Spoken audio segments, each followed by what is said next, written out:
Good morning, Shabbat Shalom, and welcome once again to Valley Beth Shalom Shabbos morning Torah study. I'm Rabbi Ed Feinstein. I'm delighted to be here with all of you. And this morning we have two wonderful guests to join us for this conversation. Please welcome Rabbi Marc Gellman, who's been with us these last weeks. Marc, good morning. Shabbat Shalom. Shabbat Shalom. God bless you. And this morning we're blessed to have Rabbi Sherre Hirsch with us. Good morning, Sherre. Shabbat Shalom, Eddie. Shabbat Shalom. So this morning is Shabbat HaGadol. It's the big Shabbos. In traditional congregations, this was the Shabbos that rabbis gave sermons. This Shabbos and Shabbos Shuvah. And the sermon was always about how to make Passover work for this particular year. And this particular year, I think that's a very, very important question. Because the child will sit at the table this year and ask us, Manishtana, Halayla hazeh mikol halaylot. How is tonight different from all other nights? But tonight it's Manishtana hachag hazeh. How is this holiday so different? We're going to be separated physically. We're going to be connected on Zoom or on FaceTime. We're going to be talking about plagues outside and plagues in the world. We're going to be talking about good and evil and the pursuit of justice. So how can we make this particular set of circumstances an advantage and not just a disadvantage? Sherre, you have 4 kids at home. So how are you going to make this Seder special this year for 4 kids who have been cooped up in your house for the last 3 weeks? So I have 4 kids literally cooped up, and they're teenagers, Eddie, which is craziness. But I have to say one thing. When I was a kid, my bat mitzvah portion was Shabbat HaGadol. So this is special import to me. And I thought it was the Great Shabbat because it was the best Shabbat. So you can imagine how sad I was when I heard that, it's when the rabbi gives the longest drasha, the longest talk on Shabbos. I was like, really? That's what this is? But this year in particular, Shabbat HaGadol, the Great Shabbat, the Pesach, the Shabbat before Pesach, as you said, has tremendously different meaning for me because this is a Pesach unlike any other. So we've been talking a lot about Pesach in our house, and one of the things that we're doing is we're actually having second Seder at 11 in the morning because we want all of our cousins and family and friends in Israel and around the world to participate. So my kids were like, you can't do that, Mom. I said, actually, we are going to do it, and here's the greatest news. You'll be having dessert by the middle of the day. You'll have prime rib for breakfast. And there's been such excitement around that. And so I think in that small example is tweaking your Seder to keep the essence of it joy and celebration. That's beautiful. Can I be a part of your Seder? Of course. All are welcome. We just have roast chicken. We don't have prime rib. Look, I think the Gamzu L'Tova, which is this statement of the rabbis at every bad time, this is also has something good in it. I never believed that because of the cynical part that lives deep within me. But this year I believe it. And I'll tell you why. This is the year when our entire family will be together for Seder. On all the other Pesach, our son who's in Oregon or used to be in New Orleans, and when we were in New York and Mara was in LA, our daughter, we were separated. And the technology had not advanced so that we had Zoom and we could all be together. This year, we're all going to be together. And we're all going to be in one Seder. I thought of that this week because I was a part of a Shiva service for a dear friend of mine of over 40 years.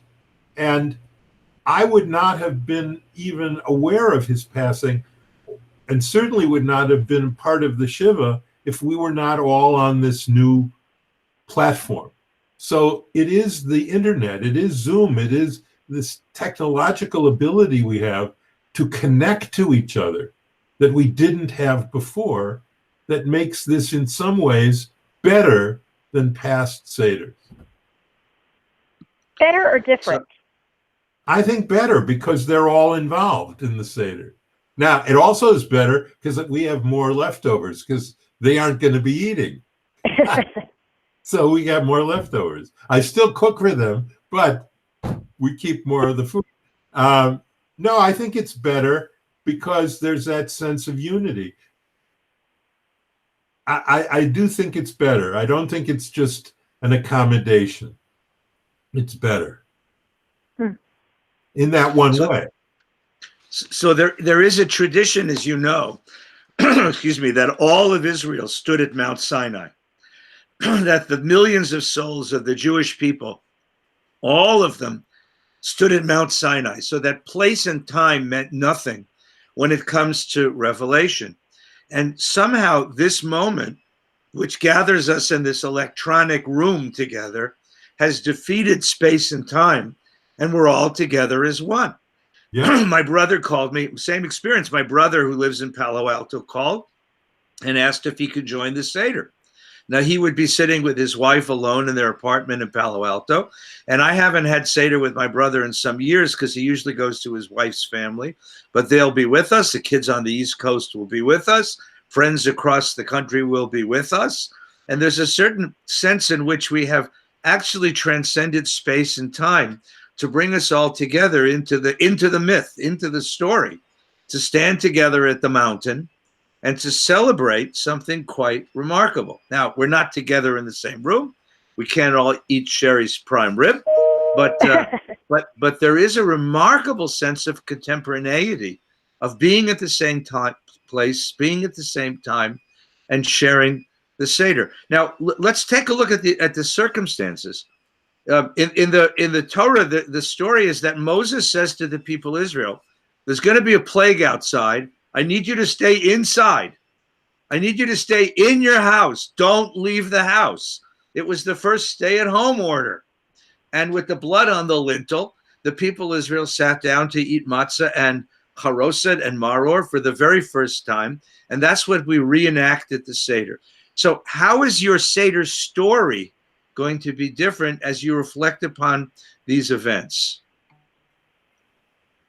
Well, first of all, there's the issue of the plague. The first announcement over the internet was Passover this year will be canceled by a plague. And that's the first hook, that we understand now what a plague means. It's almost impossible to teach the Torah because every experience in the Torah is alien to the modern world. We can't teach people what it meant to walk through the Red Sea. We can't teach people what it meant to see God in a burning bush or to have all the animals floating away in an ark. Almost every single scene in the Torah is inaccessible to us. But for the first time, we get to really taste the bitterness of a plague, because we're in the middle of a plague. And so we have access to an element in the story that was simply distant from us. What in our lives ever helped us understand what a plague was? None of us have that experience. No matter, I'm the old guy here, and I don't have that experience. I was just a baby in the 1918 Spanish flu. So we just didn't have a way to get into the story. Now we do. Now we know what it means. Rabbi Gellman, it's interesting that you say that, because I think, just to clarify, I think people have experienced plagues individually, but we haven't experienced a collective plague. So our relationship with the story is very different because this is a collective experience of plague. Because we've had sickness and difficulties that we would say is our own plagues. But actually, we've tweaked our Seder to really focus on the Midbar. So traditionally, we focus on Mitzrayim, that we were in the narrows and in this constricted place, and we were slaves, and we were brought to the promised land, this land of milk and honey. But this year, we're spending a lot of time on the Midbar, the 40 years in the desert. Because what's the wilderness experience? It's that place of desolation, isolation, confusion, unknown, uncertainty, right? And we've had wilderness experiences, maybe individually through depression or loss, but this one has us as a community entirely exposed. So I've been talking to my children a lot about thinking about the wilderness that we're in right now, and what are the ways that we can act differently, or what are the ways that we want to act. Because as you remember, the minute the Jews were in, or the Israelites were in the wilderness, the first thing they wanted to do was go back and build pyramids of sand, because our instinct was to not go forth. So what does it look like to be in a wilderness with an uncertain ending, and how do we focus on that? So we're switching from Mitzrayim and Israel to wilderness. And how are you going to symbolize that? I mean, The 40 years in the desert? Yeah, I mean, the table is supposed to be the table we ate in Egypt. And I love the idea of taking us into the wilderness. You need a camel. I mean, you need what props are you going to bring to the table to illustrate and to embody the wilderness experience? You make everybody wear sandals. That would be wonderful. That would be amazing. We have a lot of visual props and music and dance. And so I actually was going to spend a lot of time with, this is a surprise, so don't tell my children, but we were going to have a sandbox in the backyard, and everybody's going to have to walk through the sand. So I'm bringing in like a couple bags of sand, so everybody has to walk through and feel what it was in your body and on your feet and in your toes. What does it feel like to be in that desert? That's wonderful. Then you should also have everybody wash their feet before they come to dinner, which is also a desert custom. It's in the Bible all over the place. That hospitality consists of having your feet washed, because now you know why. Now you know why that's so important. So well, it really gives new perspective on what is the importance of cleanliness. It's not just it's the transition, the threshold between outside and inside. And the transition from outside, which is the wild world, to inside, which is the domesticated world, is the washing of one's feet, because you can then come into the carpets of the tent. I think it's a wonderful idea. So let's move now. We've talked. Marc and I have been talking the last 2 weeks about the stories and structure of the Seder, but the Seder has two parts. I was a kid of 17 before I discovered that the Seder has a second half. In my family, the men of the family would loosen their belts, compliment the women on the meal, and fall asleep. That's how we ended the Seder. But when I was a teenager, I discovered the second half of the Seder. And the second half of the Seder is remarkable because it moves from Pesach Sha'avar, the Pesach that was, to Pesach La'atid, the Pesach that is yet to be. It moves from Jewish memories to Jewish dreams.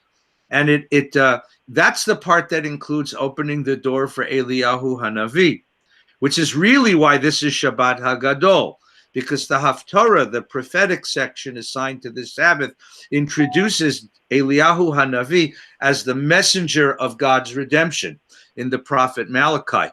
And the Yom HaGadol, the big day, when Elijah will come and bring us redemption. So you open the door to Elijah as a way of saying, I welcome redemption into my home and into my heart. The second half of the Seder is all about hope.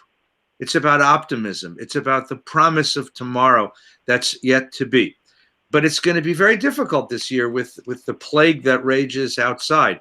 Have you found on the course of this stories of hope that you'd like to bring to your Seder table? So I told one the other day on one of the other broadcasts. You have a great toilet paper story. No, it's a very simple story. We were in the supermarket lined up to check out, and the supermarket's crowded as anything. And it's really odd what's there and what's not. There are lots and lots of various items that haven't been touched. You can get a really nice bottle of Chardonnay, but there's no Lysol and there's no toilet paper and there's no tuna fish. Go figure. So no one was hoarding anchovies. There were plenty of anchovies. Capers, right? Yeah. Can I say a word about that? You really see I think you really see what people like and what they don't. It turns out black beans people will eat in a crisis, but pinto beans, they will not eat them. And there was a notice on the news asking people to please eat vegetables, because apparently there's a load of vegetables at the downtown market that hasn't been sold, and the vendors don't know what to do with them. So I'm standing in line, and the woman ahead of us is complaining bitterly that she's running out of toilet paper at home and can't find anywhere. And the guy behind me has a 12-pack or a 24-pack, whatever, enough toilet paper for a week or a month. And he says, "Here, take some." And he tears it open, and he throws a half a dozen rolls into her cart. And she looks at him like, "My God, what a lovely thing to do." And then she gets to the checker, and the checker sees what happens, that she has a half a dozen loose rolls of toilet paper and that his thing is open. And she hesitates a moment, not knowing exactly how do you ring this up. And then she sort of looks at him and smiles and says, "Nah, just go ahead and take it. Just go ahead and take it."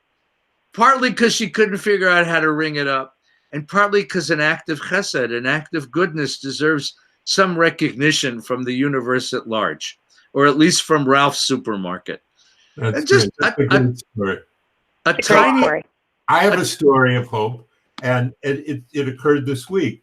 I get a call from a creative agency that is working with Oprah and the Shrivers and a whole long list of gigantic celebrities, and their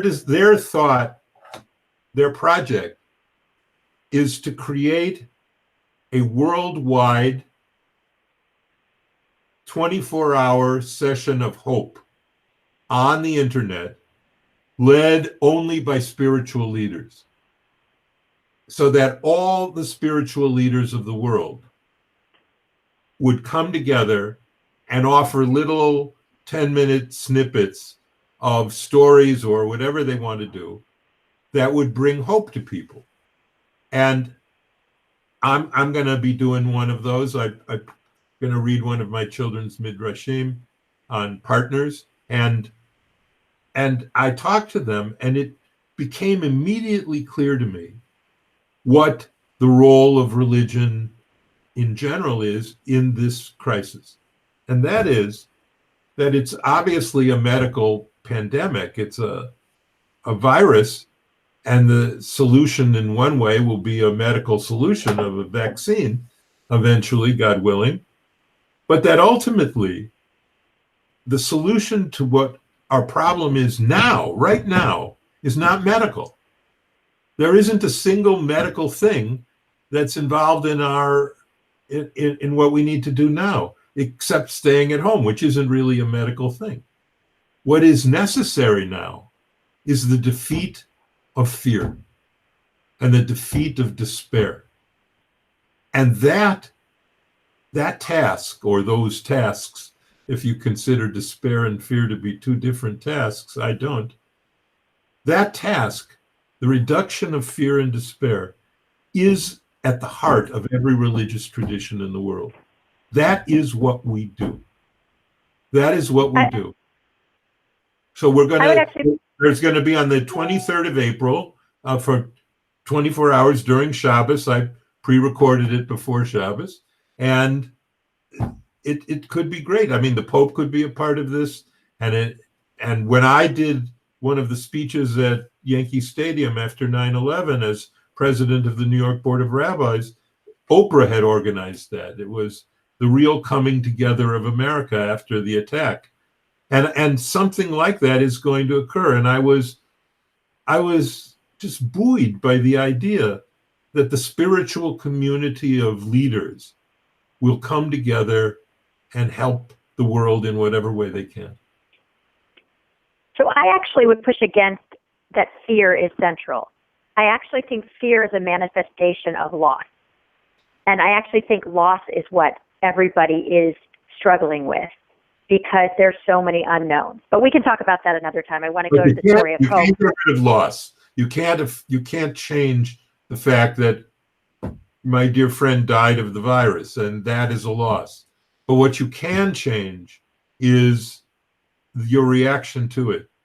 There's a wonderful parable of the Stoic philosopher Epictetus, and it's the image of a dog walking in front of an ox cart on a very narrow path with high walls on either side.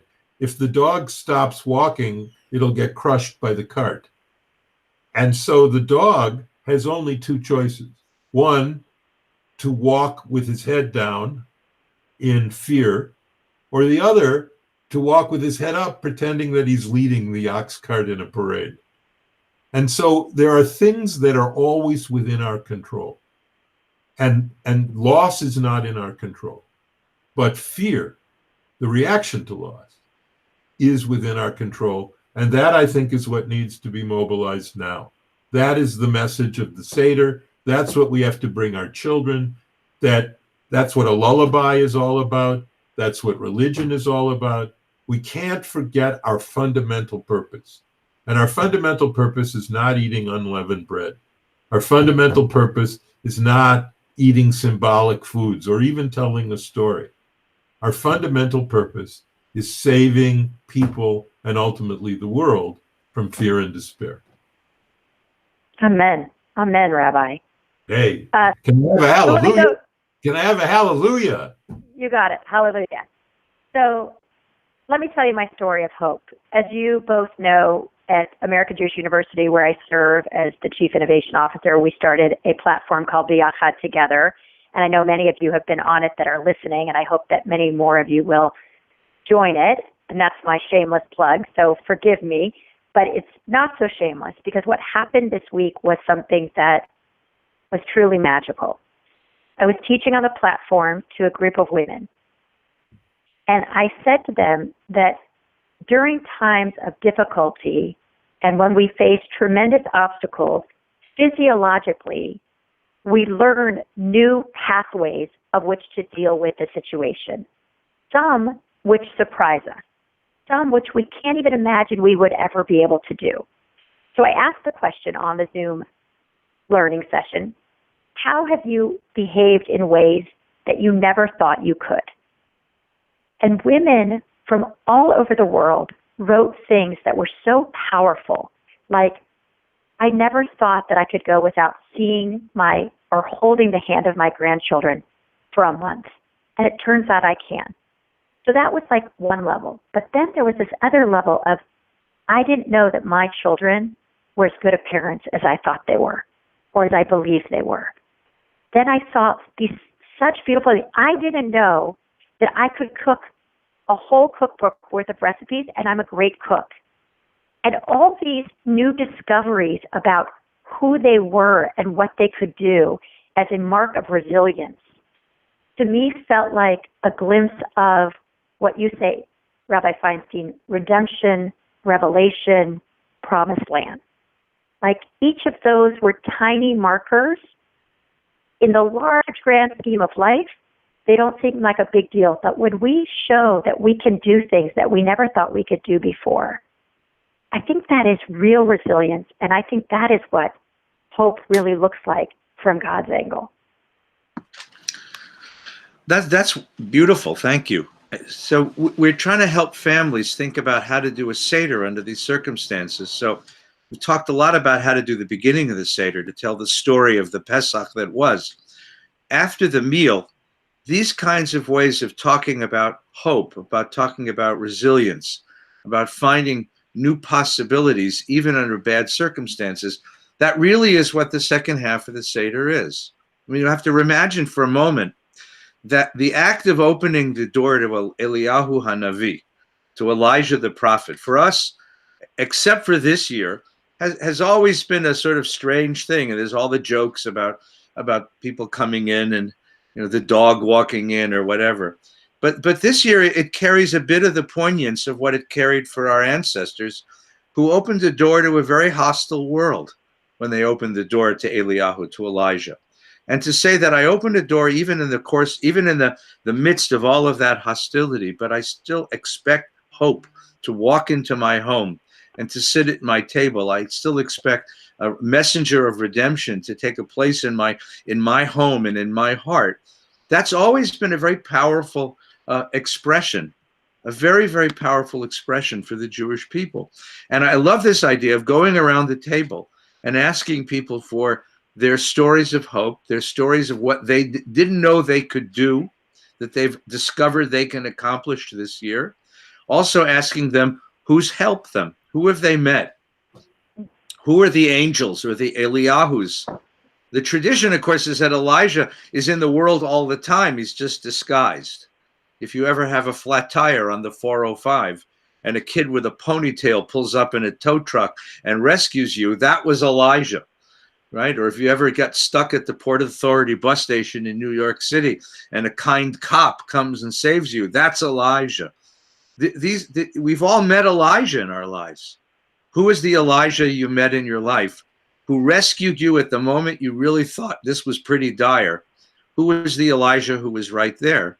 And then one more step, which is, I know a lot of Elijahs. There are people who are trying to be Elijah, a lot of doctors in our community, and a lot of nurses and a lot of technicians who are out there fighting this disease, healing people.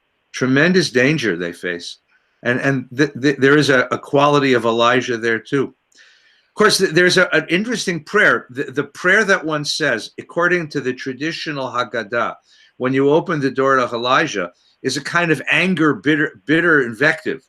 It's Shvachamatcha ala Goyim, which means, dear God, pour out your wrath, your rage upon the Goyim, upon the nations of the world who have destroyed the people Israel.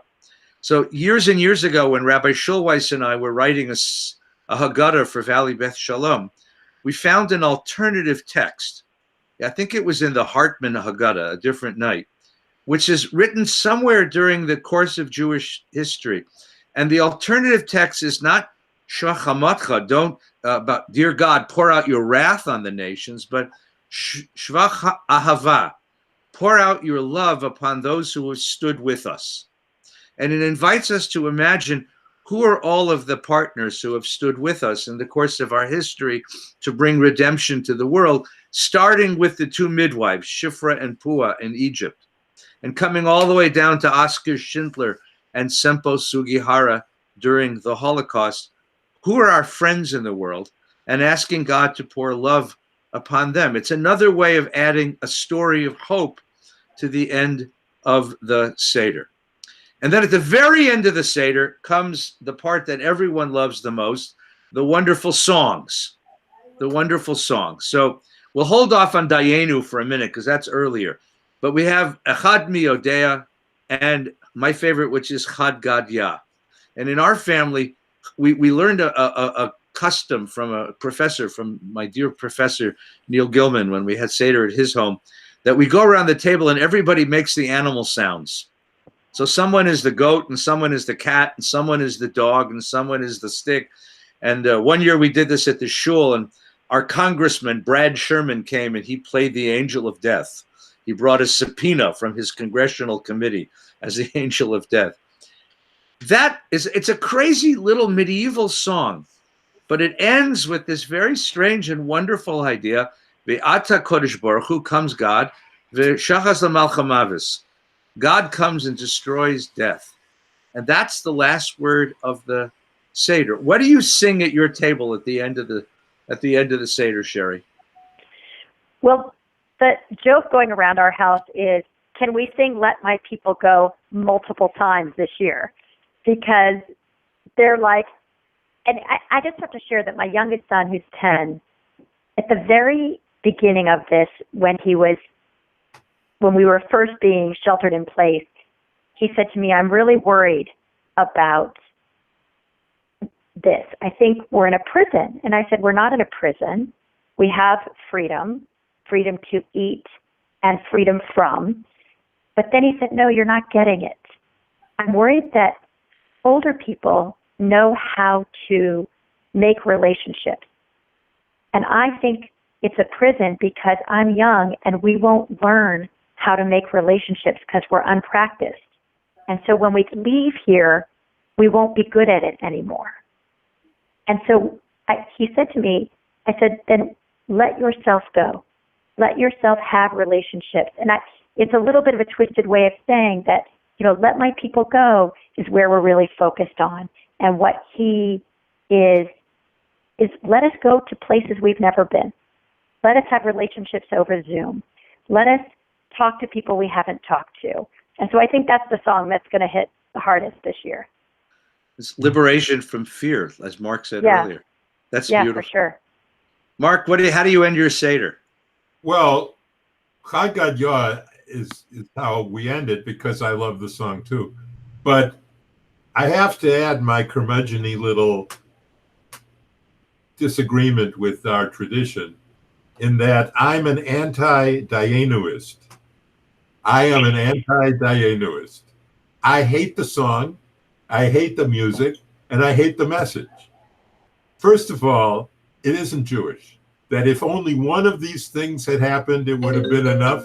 No, not in the community that I know, not in the community that I am a part of. There's too much fetching. It wouldn't have been enough. Plus, it doesn't make any sense. If we had only given us the Torah, but hadn't brought us to a place where we could study it and embrace it, what good is the Torah? And none of these things are enough on their own. None of them. It's only together that it's enough. And so the story of Dayenu does not reach me. In my other quest, which is to eliminate Hanukkah, it goes right up there in that list of things that if Gellman were the head of the zoo, that things that I would change in the zoo. And so I don't know if you have a way of saving Dayenu, but for me, it's just a stupid song that expresses things that aren't true, and I don't like the melody. Other than that, it's fine. Gellman, we have discovered your true identity. You're the Grinch. I am. You would steal Dayenu, you would despoil Hanukkah, and you'd take away all of our hope. Oh, you mean the holiday that celebrates the Hasmonean fascists that destroyed the priesthood? No. And destroyed Jewish unity? No. In which the Romans could conquer Jerusalem without even firing one arrow? Oh, those people, those Hasmoneans, the one the holiday celebrates? Not from me, Bobby. The holiday that celebrates Jewish faithfulness in the face of Hellenization and the ability of Jews to live in a complicated, culturally open world and still maintain their identity. That Hanukkah holiday, my boy.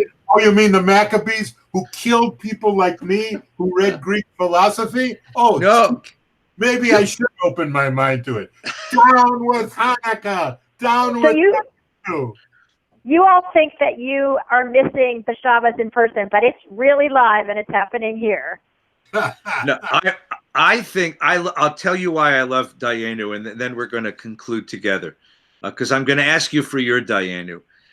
In my experience, my personal experience, even more than my rabbinic experience, when one faces a real threat, when hope seems to be missing, when one is filled with the worry that tomorrow is going to be so difficult, the fear of that, the answer to fear is gratitude. The answer to fear is to look back and to gather in the blessings that you've had in your life. That is to say, if tomorrow is so very dark, you look back at yesterday and see where you've come. And it takes a certain mentality to look back and to discover those blessings, particularly the ones that got covered up in the course of life. No, you're right. Formally, the song Dayenu is a silly song. I mean, we used to make fun of the verse that said, Ilu hevienu lahar Sinai v'lo natan lanu et Torah. If God had brought us to Mount Sinai and not given us the Torah, which we always imagine is a great mantra. We'd all arrive at the mountain and go, okay, we're here. What's supposed to happen? Exactly. But it's bigger than that, Marc.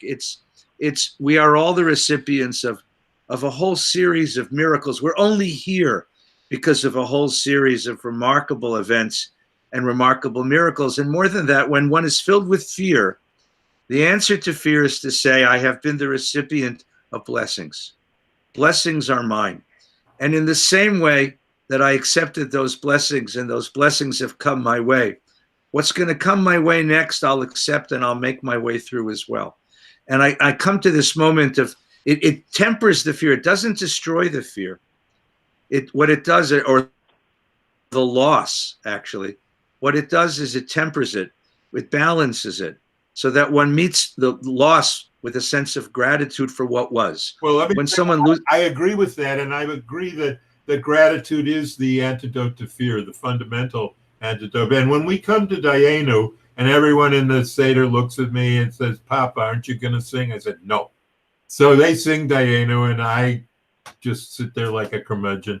But after that, I always teach them the teaching of Meister Eckhart, the medieval mystic, who taught this. He said, if the only prayer you ever say is thank you, it will be enough. And to me, that's the essence of Dayenu and what you're saying. Your Dayenu, Eddie, like most of what you say, I can accept. But it is the idea that we must nurture gratitude.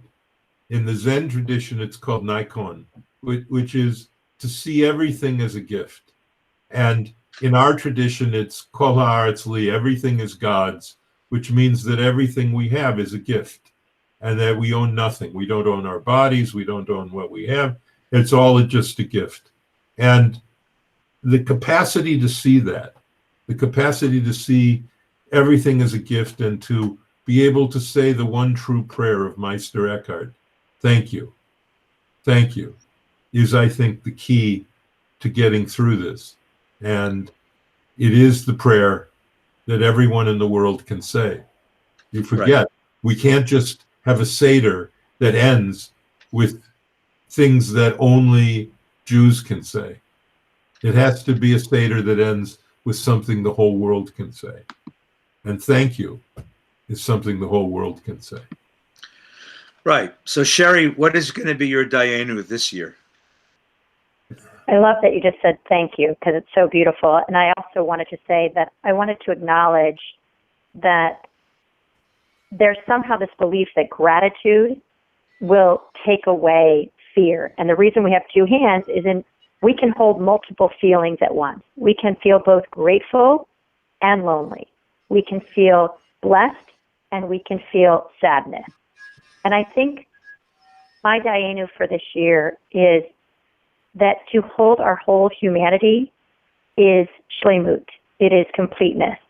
And to recognize we don't have to be entirely grateful or entirely lonely, but that we can be a mosaic of all these feelings and still want to get up in the morning. My favorite blessing each day in Birkot HaShachar is that we open our eyes anew. Pikiach Ivrim. And when I got LASIK surgery, and you'll notice I'm wearing glasses, but I got LASIK surgery and I reached over and that blessing took on all new meaning because I could see these are readers. These are not from the LASIK surgery. And this week, that same blessing has taken on new meaning, which is that let me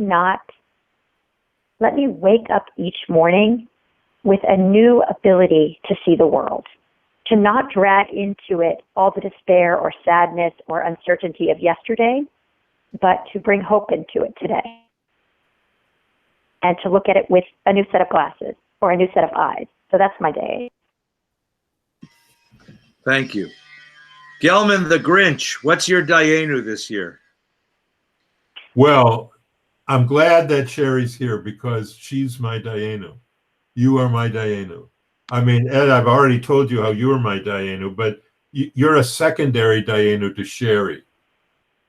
I moved out here 6 years ago, and we're making preparations now to go back to Florida because I've discovered, that, of course, that it is the law that all New York Jews have to move to Florida, and they found me here. So the New York Jewish Immigration Police finally said, Gellman, you got to get to Florida. So we're going to be moving back there.